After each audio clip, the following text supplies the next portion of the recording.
Hi, my name is Zara and today we will be making Tarka Daal. Tarka Daal isn't necessarily the national dish of Pakistan, but it stood out to me because I've had it so often. I just thought it was the best dish to make to represent Pakistan. So I'm just going to chop this. This is for the Tarka. This is a really, really spicy chili. So I'm only going to put one in because my son will also be eating this.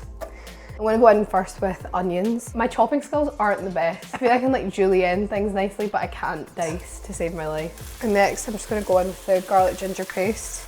I'm just going to like break down the flavours and just let it get nice and fragrant in the kitchen.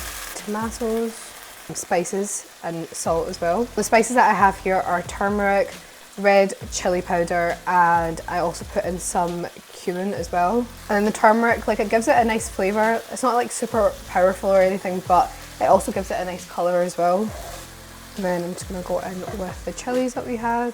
And then the lentils, I've already soaked them. I soaked these overnight just because it means that they'll just cook a lot faster. And also I've got a little boy who just like wants his food then and there as well, so this will be done in like 20 minutes, which is ideal. Halal chicken stock like in Aberdeen is not the easiest to come by, and I noticed it in the meat shop the other day when I went in, and I was like, oh my god, this is going to totally change all the dishes I make, because I always cook with vegetable stock but it's just not the same.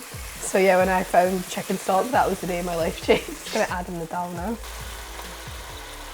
So you basically want enough water or stock in there that the dal's covered and you'll know it's cooking in there.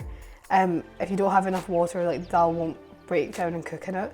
Or if you've got too much water, you're going to be sitting here like waiting for that water to reduce for ages. So you want it to be just enough that the dal's like completely covered, and then let it come to a boil. Back in the, I would say in the 60s, my family travelled from Pakistan to Glasgow. My great granddad, he founded Sheesh Mahal, which is in the West End. It's like such a staple in Glasgow. Through the generations, like all the boys in the family have like found their way into the Sheesh Mahal. One of my granddads created the chicken tikka masala dish. Loads of people claim to be the ones that made it, but he is the one that made it. I feel like a lot of people are like, oh, the kitchen's like a woman's place, but I feel like my family kind of like breaks that stereotype, like especially within the Pakistani culture as well. Like you wouldn't always find a man in the kitchen. Dal's done, and then we're going to make the tarka now.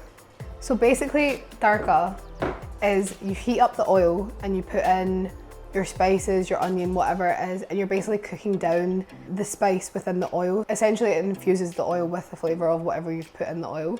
I think that's like what makes Asian, South Asian, Pakistani dishes so different from other dishes, because you're creating a baseline for all your dishes. And I think that's something when like my non-Pakistani friends ask me like, what is that flavour? I'm like, it's the initial baseline, like infusing the oil with like garlic, ginger, your spices, and just really letting that flavour come through in the oil.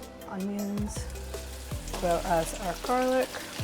So you're just gonna really let that kind of break down. You're almost gonna like brown the onions off. I'm also gonna add in some cumin. So I've put naan in the oven to warm up while we're like putting the finishing touches on the dal.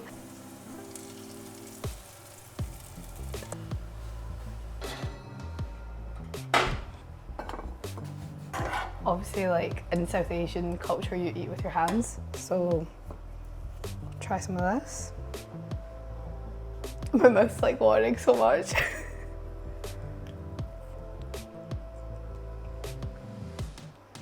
That is like the perfect like hug for such a dreary day today. Yeah, it's just so nice. And that's Tarka Daal. Say it with more enthusiasm. And that is Tarka Daal. Nice.